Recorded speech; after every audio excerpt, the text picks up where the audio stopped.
મિત્રો એસી જનરેટરની આપણે જે વાત કરવી છે તમને અહીંયા આકૃતિમાં દર્શાવેલ છે। અહીંયા બે ચુંબકો એસ અને એનની વચ્ચે એક ગુંજળું ફરી રહ્યું છે, એની જોડે બે સ્લીપ રીંગો મેં જે આકૃતિમાં અહીં દોરી છે અને એની સાથે મૂકેલું છે અહીંયા ગેલ્વેનોમીટર। આપણે જે વાત કરીએ માઇકલ ફેરેડે કે જે આપણને સમજાવ્યું કે કેવી રીતે ચુંબકીય ક્ષેત્ર પેદા થાય, તો એનું એક સિમ્પલ ડેમોન્સ્ટ્રેશન। તો ગુંચળું છે એની અંદર જો ચુંબક જેમ જેમ સ્થિર કર્યું તો નહીં મળે, એ ગતિ કરશે, સ્ટોપ થાય તો જીરો। જો જેવું ગતિ કરે એટલે અહીંયા બતાવશે, અને એના કારણે આપણે અત્યારે એસી કરંટ વાપરી શકીએ છીએ। એ માઇકલ ફેરેડેની દેન છે। સિમ્પલ અહીંયા વાત કરી છે, જો ગુંચળું જેટલું ફાસ્ટ ફરશે એટલું બે બાજુ પ્રવાહ ગેલ્વેનોમીટર બતાવશે, બરાબર છે। એસી જનરેટરનો સિમ્પલ આ સિદ્ધાંત છે, બે ચુંબકોની વચ્ચે ગુંચળું ફરવું, બંને બાજુ જાય છે। જેવું ધીમું થશે, જુઓ સ્ટોપ થશે ને એટલે જીરો થઈ જાય। એવી એક ડિઝાઇન આપણે જાતે કરી શકીએ। જુઓ અહીંયા આપણે પૈડું ફેરવીએ એટલે પવનચક્કી હોય કે આપણે થર્મલ જનરેટર હોય, જે હોય, બે ચુંબકો તમને બતાવેલા છે રેડ અને બ્લુમાં। આ જેવું તમે ફેરવશો, બરાબર છે, એટલે યાંત્રિક ઉર્જાનું ત્યાં વિદ્યુત ઉર્જામાં એ રીતે કન્વર્ટ થશે। જુઓ બલ્બ ચાલુ બંધ થાય છે, એસી કરંટ બે બાજુ છે, એટલા માટે ચાલુ બંધ થાય છે કે આવૃત્તિ ઓછી છે। 1 સેકન્ડમાં 50 દોલનો થાય ને તો એ આપણને ચાલુ જ દેખાશે, બંધ નહીં દેખાય, પણ 1 સેકન્ડમાં ઓછા દોલન કરે છે એટલે ઓન ઓફ થતો દેખાય છે। આપણા ઘરે 50 હર્ટ્ઝ આવૃત્તિ આવે છે મિત્રો, બરાબર છે, ઓકે। અહીંયા જુઓ આ સ્લીપ રીંગો બતાવેલી છે બે, એટલે આ સિમ્પલ એક લોજિક છે અહીંયા કે ચુંબકની વચ્ચે ગૂંચળું ફરશે, બરાબર છે, તો એના કારણે ત્યાં સ્લીપ રીંગોની અંદર એસી પ્રવાહ ઉત્પન્ન થશે। જુઓ બંને બાજુ બતાવે છે, એ આલેખ પણ તમને બતાવ્યો છે, EMF સાઇન પ્રકારનું વિધેય બતાવેલું છે, એવું ફ્લક્સનું પણ બતાવી છે કે આપણે નેટમાં જોઈશું। જેટલું અહીંયા ફાસ્ટ ગતિ થશે એટલું ફ્લક્સ બદલાશે વધુ, અને જેવું સ્થિર થાય એટલે ત્યાં ફ્લક્સનો ફેરફાર ઝીરો થઈ જશે, બરાબર છે। તો એ પ્રેરિત પ્રવાહનો સિદ્ધાંત જે છે એ સિદ્ધાંત પરથી જ, ફેરેડેના સિદ્ધાંત પરથી જ આપણે અહીંયા એસી જનરેટર બનાવી શકીએ છીએ મિત્રો। અહીંયા એપ્સિલોન જે સમીકરણ તારવીશું તો સાઇન પ્રકારનું વિધેય આવશે, ઓકે, અને ફ્લક્સ જે છે કોસ પ્રકારનું વિધેય આવશે। એ અહીંયા સાબિતીમાં આપણે જોઈશું મિત્રો। આ એસી જનરેટર છે, બરાબર। એવા અલગ અલગ ટાઈપના એસી જનરેટર હોઈ શકે, જેમાં ગૂંચળાને પણ ગતિ કરાવી શકાય અને સાથે સાથે આપણે જુઓ ચુંબકો ગતિ કરે છે અને ગૂંચળું ફિક્સ છે એવું પણ કરી શકાય। એટલે એવું જરૂર નહીં કે ગૂંચળાને જ ગતિ કરાવવું, આપણે ગૂંચળાને ફિક્સ કરી અને ચુંબકને પણ ગતિ આપણે કરાવી શકીએ, બરાબર છે। આના પરથી આપણને આગળ સમજ પડશે મિત્રો। આપણે સમગ્ર ચેપ્ટરમાં જે ચર્ચા કરી, ચેપ્ટર 6ની અંદર, એ આપણો એક જ મુદ્દો હતો કે આપણે એસી વોલ્ટેજ અથવા એસી પ્રવાહ ઉત્પન્ન કરવો, અને એના માટે આ બધી મથામણ હતી। તો આખા ચેપ્ટરની અંદર આપણે એક જ વાત કરી પ્રેરિત પ્રવાહ, અને પ્રેરિત પ્રવાહ એ આપણો ઉલટ સુલટ પ્રવાહ મીન્સ એસી પ્રવાહ છે। એટલે આપણે શરૂઆતમાં વાત કરી કે સૌપ્રથમ જ્યારે વોલ્ટેજ અને પ્રવાહની વાતો કરતા હતા ત્યારે ડીસી વાત કરતા હતા, ડીસી પ્રવાહ અને ડીસી વોલ્ટેજની વાતો આવતી, પણ એ વોલ્ટેજ એ વાપરવો ફરી આપણે એને ક્રિએટ નથી કરી શકતા, મીન્સ જે યુઝ કર્યું એ ફેંકી દેવું પડે, રિચાર્જ નહોતા કરી શકતા। તો એ અનુસંધાનમાં એને યુઝ કરવો અને સમગ્ર ઘરની અંદર વીજળી વાપરવી હોય તો અત્યારે આપણે વાત કરીએ તો એ બિલ આપણું લાખોમાં આવે, બરાબર છે। એસી પ્રવાહની જે પરિકલ્પના હતી હેનરી અને ફેરાડેની, બરાબર છે, તો એના અનુસંધાનમાં જે શોધ થઈ એના દ્વારા આપણે એસી જનરેટર શોધી શક્યા। એના માટે બીજા ઘણા બધા વૈજ્ઞાનિકોનો ફાળો છે, આપણે વૈજ્ઞાનિકના નામમાં અહીં કંઈ પડવું નથી, પણ આપણે એના દ્વારા એસી પ્રવાહ શોધી શક્યા। એનો ઉપયોગ આપણે અત્યારે જે પણ ઘરમાં જે વીજળી વાપરીએ છીએ કે કોઈ પણ જગ્યાએ આપણે વીજળીનો જે ઉપયોગ કરીએ છીએ, એ બધા જ જે થર્મલ જનરેટર બોલો કે હાઇડ્રો ઇલેક્ટ્રિક જનરેટર બોલો, એ બધામાં આ સિદ્ધાંતનો ઉપયોગ થાય। તમને ખબર છે કે આપણે જે વીજળી પેદા કરીએ છીએ એ કેટલી રીતે સંભવ છે? તો મોટાભાગની જે ઉર્જા આપણે પેદા કરીએ છીએ કોલસામાંથી ક્રિએટ કરીએ છીએ। કોલસાને આપણે સળગાવીએ છીએ, કોલસામાંથી એ દહન થાય અને એના દ્વારા વરાળ પેદા થાય, અને એ વરાળનું એટલું બધું ઊંચું દબાણ હોય કે જેના કારણે ટર્બાઇન ફરે। ટર્બાઇન ફરવી મીન્સ ગૂંચળું ફરવું। ગૂંચળું ફરે એટલે શું થાય? તો શું આ ગૂંચળાની આજુબાજુ બે ચુંબકો મૂકી દો તો આપણને ખબર છે કે બે ચુંબકની અંદર ફ્લક્સ બદલાશે એટલે ત્યાં પ્રેરિત પ્રવાહ પેદા થશે। એ થયું થર્મલ જનરેટર। ગાંધીનગર જતાં તમે જોયા હશે, મોટા મોટા પેલી કોઠીઓ મૂકેલી છે અને એમાંથી ધુમાડા નીકળતા હોય છે થોડા, તો એ થર્મલ જનરેટર, બરાબર છે। બીજું હાઇડ્રો ઇલેક્ટ્રિક આપણે જનરેટર બનાવવું હોય તો એ આપણે મોટા મોટા ડેમની અંદર જ્યારે પાણી છોડતા હોય ત્યારે ટર્બાઇન ફરતું હોય, નર્મદા ગયા હોય ડેમ પર તો ત્યાં મૂકેલું છે, તો એ ટર્બાઇન ફરે અને એની અંદર પણ એ સિદ્ધાંત કે બદલાતું જતું ચુંબકીય ફ્લક્સ ઇલેક્ટ્રિસિટી પેદા કરે છે, બરાબર છે, એ થયું હાઇડ્રો ઇલેક્ટ્રિક જનરેટર. એવું મિત્રો આપણે પવનચક્કી દ્વારા પણ એ ક્રિએટ કરી શકીએ, એટલે વાઇન એનર્જી મળે આપણને, બરાબર છે. એ પવન આવે અને પેલું ફરે એટલે એના દ્વારા એ જ વસ્તુ, એ જ સિદ્ધાંત ચુંબકીય ફ્લક્સમાં ફેરફાર કરો અને ઇલેક્ટ્રિસિટી પેદા કરો. એવું મિત્રો આપણે ન્યુક્લિયર પાવર પ્લાન્ટમાં પણ એ કામ કરી છે. ન્યુક્લિયર પાવર પ્લાન્ટ એ થર્મલ જનરેટર જેવું કહી શકાય, પણ બેમાં જે ઉત્પાદન કરવા માટે જે વસ્તુ વાપરીએ છીએ, થર્મલ હોય એટલે કોલસાનો ઉપયોગ કરીએ, અને ન્યુક્લિયર પાવર પ્લાન્ટ હોય તે આપણે ન્યુક્લિયર પદાર્થોનો આપણે ઉપયોગ કરીએ, યુરેનિયમને એ ટાઈપના પદાર્થો, બરાબર છે. તો એ બધામાં આ સિદ્ધાંતનો ઉપયોગ થાય. તો એસી જનરેટર કામ કેવી રીતે કરશે બધું તમને ખબર પડી ગઈ. જુઓ, બે મોટા ચુંબકો હોય, એસ અને એન અથવા એન અને એસ, બરાબર છે. એની અંદર ગૂંચળું હોય, એ ગૂંચળું એની અંદર જ્યારે ગતિ કરશે, હવે ગૂંચળામાં પાંખિયા હોય, પાંખિયું આમ પણ હોય, આમ પણ હોય, આડું પણ હોય, કોઈ એંગલ સાથે પણ હોય. આપણે એક ગૂંચળાની ખાલી વાત કરીએ, એવા એન આંટાવાળા ગૂંચળાની આપણે ચર્ચા કરી શકીએ, બરાબર છે. તો આ ગૂંચળું જ્યારે આની અંદર ફરશે, કેવી રીતે ફરશે તો આપણે વાત કરી કે પવન દ્વારા ફરી શકે, એ પેલા પાણી દ્વારા ફરી શકે, એ તમે પેલી વરાળ દ્વારા ફેરવી શકો એને, બરાબર છે. અલગ અલગ એના સિદ્ધાંતો છે, બધામાં એક જ કામ છે કે ચુંબકીય ફ્લક્સ બદલાવવું જોઈએ. તો આની અંદર જ્યારે ગૂંચળું હોય તો એનું ક્ષેત્રફળ આ રીતે હોય, આમ હોય, બદલાતું હોય, ગતિ કરે ત્યારે. તો ગતિ કરે શું થાય? ફ્લક્સ કન્ટિન્યુ બદલાશે. કાં તો એવું પણ કરી શકો છો તમે કે આને ફિક્સ રાખો અને આ બેને ફેરવો. મોટા ભાગના જનરેટરમાં એવું હોય છે કે આર્મેચરને ફિક્સ રાખવાનું અને જે પેલા જે ચુંબકો છે એને ફેરવવાના, એવું પણ કરી શકાય. ઇન શોર્ટ આપણે ચુંબકીય ફ્લક્સ બદલાવવું જોઈએ, બસ આ જ આપણે મગજમાં ફિટ કરી લેવાનું કે ચુંબકીય ફ્લક્સ બદલાશે તો પ્રેરિત ઈએમએફ પેદા થશે, અને એના આપણે એસી વોલ્ટેજ અથવા એસી પ્રવાહ બોલીશું, બરાબર છે. તો આ જે ગૂંચળું છે એ ગૂંચળા સાથે અહીંયા બે સ્લીપ રિંગો મૂકેલી છે, એટલે એ ફરશે, એની સાથે આ સ્લીપ રિંગ પર એક કન્ટિન્યુ ગતિ કરશે. એક અહીંયા આપેલી હોય તો અહીંયા આપેલી હોય, એક છેડો અહીંયા છે, એક છેડો અહીંયા છે. એની સાથે કાર્બનના બે બ્રશ જોડેલા છે. બ્રશ એટલા માટે, બ્રશ એટલે શું કામ? બ્રશ એટલે કોઈ ટૂથપેસ્ટ લગાવવા માટેના બ્રશની વાત નથી. એ અણીદાર ભાગ હોય, એ સ્પાર્ક થાય એના ઉપર કન્ટિન્યુ, બરાબર છે. આ જેટલા રાઉન્ડ પૂરા કરશે, એક રાઉન્ડ પૂરો કરે એટલે આ બે વખત પ્લસ માઇનસ થઈ જાય, પ્લસ માઇનસ, કાંઈ એસી પ્રવાહમાં કોઈ પ્લસ નથી, કોઈ માઇનસ નથી, એટલે કન્ટિન્યુ બદલાય. આ જેટલું વધારે ફાસ્ટ ફરશે એટલું અહીંયા એસી પ્રવાહ વધારે પેદા થશે. આપણા ઘરમાં જે વીજળી આવે છે એની આવૃત્તિ કેટલી છે તમને ખબર હશે, કદાચ ખબર છે બધાને.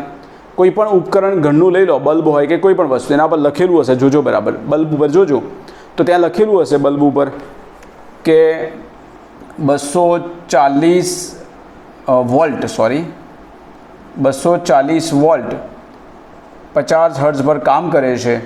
એ જેટલા વોટનો બલ્બ હોય, સમજો કે 8 વોટનો બલ્બ છે એટલે 8નો બલ્બ કહેવાય, 240 વોલ્ટ પર કામ કરે છે અને કેટલી આવૃત્તિ પર કામ કરે છે? 50 હર્ટ્ઝ આવૃત્તિ પર કામ કરે છે. આપણા દેશની અંદર આપણે 50 હર્ટ્ઝ આવૃત્તિ વાપરીએ છીએ, એટલે 1 સેકન્ડમાં 50 વખત ઓન ઓફ થાય, એટલે 50 રાઉન્ડ પૂરા કર્યા તો કેટલું સ્પીડલી હોય તમે સમજી શકો છો. સામાન્ય આવૃત્તિ ન કહી શકાય. ઘણા બધા વિકસિત દેશો, અમેરિકા જેવા દેશો 60 હર્ટ્ઝ આવૃત્તિનો ઉપયોગ કરે છે, એટલે 1 સેકન્ડમાં 60 વખત દોલન કરે તો કેટલું ફાસ્ટ ફરશે તમને ખબર પડી કે વરાળ કેટલા ઊંચા દબાણે હોય ત્યારે આ શક્ય બને. બહુ સ્પીડલી આપણે આંખનો પલકારો થાય એટલા તો 50 રાઉન્ડ પૂરા થઈ ગયા હોય, એટલે 50 આવૃત્તિ કહેવાય, બરાબર છે. ચલો, તો એ બધી આપણે શોર્ટમાં બધી વાતો સમજી લીધી. હવે આપણે અહીંયા કેવી રીતે કામ કરશે અને આનું અહીંયા વર્ણન કરું છું, સમજજો. આ પ્રમાણે આકૃતિ દોરી દેવાની. અહીંયા આકૃતિમાં દર્શાવ્યા મુજબ બે મોટા ચુંબકોની વચ્ચે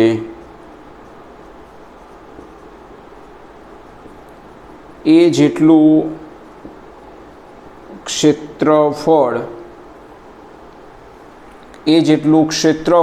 તથા આપણે એન આટા વિચારી લઈએ, એન આટા ધરાવતું ગૂંચળું વિચારતો. આની અંદર એક જ બતાવ્યું છે, પણ આપણે એન આટા વિચારી લઈએ. આપણે શોધવું છે ઈએમએફ. તો ગૂંચળા સાથે સંકળાયેલ ફ્લક્સ શું થાય? ગૂંચળા સાથે સંકળાયેલ ફ્લક્સની વાત કરીએ. ફ્લક્સનું સમીકરણ તમે જાણો છો મિત્રો. ફ્લક્સ મીન્સ એક ગૂંચળું હોય તો આપણે એ ડોટ બી અથવા બી ડોટ એ લખીએ છીએ. ફ્લક્સ એટલે બી ડોટ એ આવું લખીએ છીએ. એન આટા હોય મિત્રો તો ગૂંચળાનું ફ્લક્સ આવું કહેવાય. શું બોલાય? આના પરથી વિચારી લો તો એન એ બી અથવા એન બી એ કોસ થીટા. એક આંટો હોય તો બી એ કોસ થીટા, એન આટા હોય તો એન બી એ કોસ થીટા, તો N A B cos theta, જે લખો એ તમે. રાઈટ. ચલો થીટાનું થોડું આપણે કન્વર્ટ કરીએ. અહીંયા થીટા માટે આપણે શું કરીએ તો એક શબ્દ આપણે લઈએ ઓમેગા, એટલે કોણીય ઝડપ. કોણીય ઝડપ એટલે શું થાય તો કોણીય સ્થાનાંતર ભાગ્યા સમય. અહીંયા કોણીય ઝડપ એટલે કોણીય સ્થાનાંતર ભાગ્યા સમય. બરાબર છે. એટલે ઓમેગા બરાબર થીટા બાય ટી, જેમ આપણે લખીએ ઝડપ એટલે અંતર ભાગ્યા સમય. એનો અહીંયા ઉપયોગ કરીએ તો ફ્લક્સ બરાબર શું થશે તો ફ્લક્સ બરાબર આવશે N A B cos omega T. બરાબર છે. થીટાનો મતલબ થશે ઓમેગા ટી. ઓકે. ચલો આને આપી દો નંબર 1. પ્રેરિત ઈએમએફ. પ્રેરિત ઈએમએફ એટલે એસી વોલ્ટેજ. પ્રેરિત ઈએમએફ એપ્સિલોન બરાબર થાય minus d phi by dt. બરાબર છે. Minus d phi by dt. N આટા અહીં લઈ લીધા છે તો ફરી અહીં લખવાની જરૂર નથી. અહીંયા ન લખ્યા હોય તો અહીંયા મૂકી દેવાના. બરાબર છે. ચલો અહીંયા આપણે લખીએ કે minus d by dt flux N A B cos omega t. આમાં જે વસ્તુ નથી બદલાતી એ તમે આગળ લઈ લો. તો આટાની સંખ્યા નથી બદલાતી, ક્ષેત્રફળ નથી બદલાતું, બી નથી બદલાતું, તો કોનું વિકલન થશે? કોસ ઓમેગા ટીનું વિકલન થશે. ચલો વિકલન યાદ કરીએ આપણે. માઇનસ એન એ બી. ચલો કોસ ઓમેગા ટીનું વિકલન શું થશે? સાઇનનું વિકલન કોસ થાય, કોસનું માઇનસ સાઇન થાય. બરાબર. સંકલનમાં ઉલટું છે. સાઇનનું વિકલન કોસ, કોસનું માઇનસ સાઇન. તો અહીંયા મિત્રો ધ્યાન આપો. સાઇન કોસ ઓમેગા ટીનું થશે માઇનસ સાઇન ઓમેગા ટી. પણ આપણે યાદ છે નિયમ, ટીનો જે ગુણક હોય એ આગળ લાવવાનો. બરાબર છે. ટીનો ગુણક કોણ છે તો omega. Sine omega cos omega ટીનું માઇનસ સાઇન ઓમેગા ટી થયું, અને ઓમેગા ટીનું 1 મીન્સ ઓમેગા અહીંયા આગળ આવશે. એટલે અહીં લખો પછી આગળ લઈ લો. તો આને આવું લખાય, પ્લસ થઈ જશે. Plus N A B omega sine omega T. બરાબર છે. આને આપો નંબર 2. ઓકે. અહીં એપ્સિલોનનું મૂલ્ય, એપ્સિલોન જે મળ્યું તમને એ એપ્સિલોનને તમે વી દર્શાવશો તો પણ ચાલશે. Voltage, AC voltage. બરાબર છે. અહીં વીનું મૂલ્ય મહત્તમ થવા માટે કોના પર આધાર રાખે? વીનું મૂલ્ય મહત્તમ. તો સાઇનની વેલ્યુ મહત્તમ કેટલી મળે આપણને? તો સાઇનની વેલ્યુ મહત્તમ 1 પ્રાપ્ત થાય. તો વીનું મૂલ્ય મહત્તમ થવા માટે sign omega T is equal to 1 થાય. એટલે થીટા 90 હોય તો ધેરફોર એ મહત્તમ એટલે વીએમ બરાબર શું થાય? તો વીએમ બરાબર થાય N A B omega means વીનું મહત્તમ મૂલ્ય સાઇન થીટાનું વેલ્યુ 1 થાય. આને આપી દો નંબર 3. તો ધેરફોર સમીકરણ 2 પરથી, સમીકરણ 2માં એન એ બી ઓમેગા બરાબર વી લેતો આ મહત્તમ મૂલ્ય કહેવાય. તો વી બરાબર શું થાય? VM sign omega T. લખાય ને? મહત્તમ મૂલ્ય કહે તો એન એ બી ઓમેગા, કારણ સાઇનની વેલ્યુ મહત્તમ 1 પ્રાપ્ત થાય. તો આ જે તમને મળ્યું એ પ્રાપ્ત થતા એસી વોલ્ટેજ કહી શકાય. સમીકરણ 4 જે અહીંયા લખું છું, સમીકરણ 4 જે એસી વોલ્ટેજનું સમીકરણ છે. ખબર પડી ગઈ? અહીંયા મિત્રો આપણને ખબર છે કે આ ગૂંચળું જે ફરશે એ ગૂંચળામાં જો બધી બાજુ આંટા એના આંટા હોય તો ફ્લક્સ મહત્તમ ક્યારે પ્રાપ્ત થાય? તો સમજો કે આ બે દિવાલો છે, બરાબર, આ બે ચુંબકો છે. જો ગૂંચળું આમ આવશે તો EMF ફ્લક્સ નહીં આવે. કેમ કે આનું ક્ષેત્રફળ આમ થાય, ચુંબકીય ક્ષેત્ર આમ છે. આ બે ગૂંચળા આપણે વિચારે, આ ગૂંચળા, આ બે ચુંબકો, તો ચુંબકની અંદર ગૂંચળું કેવી રીતે આવશે તો ફ્લક્સ મેક્સિમમ આવશે. તો ગૂંચળું આમ આવશે ને તો ક્ષેત્રરેખાઓ મેક્સિમમ, તો આનું ક્ષેત્રફળ એની દિશામાં જ થાય. જો આ રીતે હોય ને તો એનું ચુંબકીય ક્ષેત્ર આમ કહેવાય. ગૂંચળું આમ મૂકશો ને તો એનું ક્ષેત્રફળ આમ થશે. એટલે ગૂંચળું આમ આવે તો ફ્લક્સ મેક્સિમમ, એટલે ફ્લક્સમાં ફેરફાર થવાની સંભાવના વધી જશે. આમ આવશે તો ફ્લક્સ 0 થઈ જશે. એટલે ફ્લક્સ મેક્સિમમ આમ આવશે. એટલે કયો ગુણાકાર છે? ડોટ ગુણાકાર. આપણને ખબર છે ડોટ ગુણાકાર એટલે cos θ લેવાનું. એટલે મેથેમેટિકલ સ્ટેપ છે, એમાં કશું જ આપણે બીજું વિચારવાનું નથી. આ જે છે સમીકરણ 4 જે AC વોલ્ટેજનું સમીકરણ છે. આની અંદર ફ્લક્સ કેવી રીતે બદલાય અને વોલ્ટેજ કેવી રીતે બદલાય એના આલેખ પણ તમે સમજી શકો છો. બરાબર છે. તો આલેખની ચર્ચા અહીંયા આપણે MCQ તરીકે લેવી હોય તો કરી શકાય. બરાબર છે. બીજી વાત એમાં કે કેટલી રીતે આપણે પેદા કરીએ છીએ. તો ભારતની અંદર આપણે જે AC વોલ્ટેજ જે લઈએ છીએ એની આવૃત્તિ અહીં સમજાવી દઉં. ભારતમાં AC વોલ્ટેજની આવૃત્તિ જો અમને આ રીતે દર્શાવી શકાય. જુઓ, સમીકરણ 4ને થોડું અલગ રીતે લખવું હોય તો લખી શકાય. સમીકરણ 4માં આપણે ઓમેગા બરાબર આવું કન્વર્ટ કરી શકીએ, આવું માગ્યું હોય તો. સમીકરણ 4માં ઓમેગાની જગ્યાએ આપણે લખીએ છીએ 2π ન્યુ. ન્યુ મીન્સ આવૃત્તિ, જે F બોલો તો પણ ચાલે. ન્યુ એ આવૃત્તિ છે, F ફ્રીક્વન્સી પણ બોલી શકાય, પણ બુકમાં આપણને ન્યુ આપેલું છે. તો આ લે તો આ સમીકરણ શું લખાય? તો V બરાબર Vm સાઇન ઓમેગાની જગ્યાએ 2π ન્યુ ઇન્ટુ ટી. બુકમાં એપ્સિલોન લખેલું હશે, મેં વોલ્ટેજ લખ્યા છે. તો આવું લખો તો પણ ચાલે. સમીકરણ નંબર 5. બરાબર છે. જ્યાં new is equal to AC વોલ્ટેજની આવૃત્તિ. ભારતમાં AC વોલ્ટેજની આવૃત્તિ 50 હર્ટ્ઝ રાખવામાં આવેલ છે. બીજા અમેરિકા જેવા દેશોમાં તે આવૃત્તિ 60 હર્ટ્ઝ સુધી પણ હોય છે. બરાબર છે. આ બધું આપણે સમજૂતી માટે 3 માર્ક્સમાં મિત્રો ક્વેશ્ચન પૂછી શકાય અને IMP છે. બરાબર. ઉદાહરણ મિત્રો, લાસ્ટ ઉદાહરણ તમને આપેલું છે 6.11. આમ તો MCQ ટાઈપનો ક્વેશ્ચન કહી શકાય, એ ટાઈપનો છે. શું આપેલું છે જોઈ લઈએ આપણે. કમલા એક સ્થિર સાયકલને પેન્ડલ મારે છે. આ સાયકલના પેન્ડલ 100 આંટાઓ, એટલે આપણે લખીએ જઈએ અહીંયા જે આપેલું છે તમને, એટલે આંટાની સંખ્યા તમને આપેલી છે 100. ક્ષેત્રફળ આપ્યું છે એ બરાબર 0.1 મીટર સ્ક્વેર, 0.10 એટલે 0.1 બોલી શકાય. ગૂંચળું અડધા આંટા પ્રતિ સેકન્ડથી ભ્રમણ કરે છે. બરાબર છે. ગૂંચળાના પરિવહન ધણીને અનુલક્ષીને ચુંબકીય ક્ષેત્ર તમને જે આપ્યું છે 0.01 ટેસ્લા, મીન્સ 10⁻² ટેસ્લા, એમાં ગતિ કરે છે. તો ઉદ્ભવતા મહત્તમ વોલ્ટેજ એટલે V મેક્સિમમ તમે શોધો. બરાબર છે.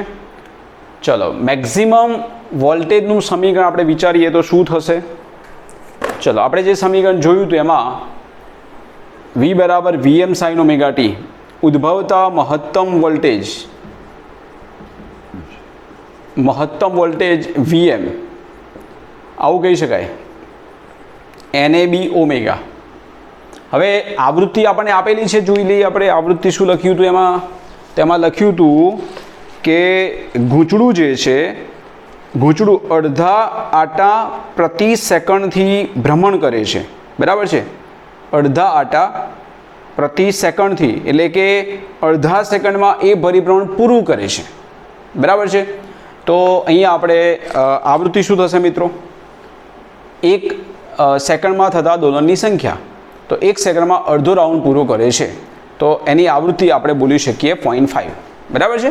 તો આવૃત્તિનો ઉલ્લેખ તમને કરેલો છે, અહીંયા લખી દઉં છું. આવૃત્તિ આપણને આપી દીધી છે. ચલો અહીંયા લખી દઈએ. અડધા સેકન્ડમાં 1 સેકન્ડમાં અડધું ભ્રમણ પૂરું કરે છે. 1 સેકન્ડમાં અડધું ભ્રમણ પૂરું કરે છે. તો ધેરફોર આવૃત્તિનો મતલબ છે 1 સેકન્ડમાં થતા દોલનની સંખ્યા. તો 0.5 હર્ટ્ઝ અથવા 0.5 સેકન્ડ ઇનવર્સ. ઉદ્ભવતા મહત્તમ વોલ્ટેજ શોધો. તો મહત્તમ વોલ્ટેજનું સમીકરણ છે Vm બરાબર NAB ઓમેગા. બરાબર છે. તો NAB ઓમેગા નથી આપેલા આપણને, 2π ન્યૂ કિંમતો મૂકી દો અહીંયા. N એટલે 100, ક્ષેત્રફળ 0.1, ચુંબકીય ક્ષેત્ર 10⁻², 2 ગુણ્યા 3.14 ગુણ્યા આવૃત્તિ મીન્સ 0.5. ચલો અહીંયા આપણે 2 ગુણ્યા 0.5 કરીએ 1 થાય. બરાબર છે. 100 આ નીકળી ગયા, 10⁻² અને 100 નીકળી ગયા. 0.1 ગુણ્યા 3.14 એટલે આપણો જવાબ થશે 0.314 વોલ્ટ. મિત્રો આપણો આન્સર આવી જાય છે. ઉદ્ભવતા પ્રેરિત EMFનું મૂલ્ય 0.314 વોલ્ટ કહી શકાય. બરાબર છે. અહીંયા ઉદાહરણ જે છે એ છેલ્લું હતું. આપણે સ્વાધ્યાય હવે નેક્સ્ટ ટાઈમ જોઈશું. બરાબર છે. આની થિયરી અને ઉદાહરણ બહુ સિમ્પલ છે. એક તો આપણે લેન્ઝનો નિયમ, ફેરાડેનો નિયમ, ગતિકીય EMF. બરાબર છે. પછી આપણે જે મુદ્દો હતો આપણે ફૂકોવાળો મીન્સ શું કહી શકાય ને, એડી પ્રવાહ, એ આપણે લઈશું. પછી આત્મપ્રેરકત્વ અને અન્યોન્ય પ્રેરકત્વ, અને લાસ્ટ આપણે AC આવૃત્તિ એટલે AC કરંટની વાત કરી છે, AC જનરેટર. આટલી થિયરી આપણે કરીશું. ઉદાહરણ મેં તમને જે IMP કીધા એ વધારે ફોકસ કરવાનો. આ પ્રશ્ન જે છે એક્ઝામ્પલ તરીકે ન પૂછી શકાય, પણ જે IMP કીધા હોય તમે બધા કરી લેજો. ઓકે. ચેપ્ટર 6 આપણે અહીંયા જ્યારે પૂરું થાય, બરાબર છે. નીટની વાત અત્યારે આપણે કરતા નથી, કારણ નક્કી નથી કરશું કે ક્યાં સુધી આપણે જવાનું છે, કોર્સ બધો નથી પૂછવાનો. એટલે ચેપ્ટર 6 પૂરું થાય પછી આપણે શું કરવું એનું આપણે ડિસિઝન લઈશું.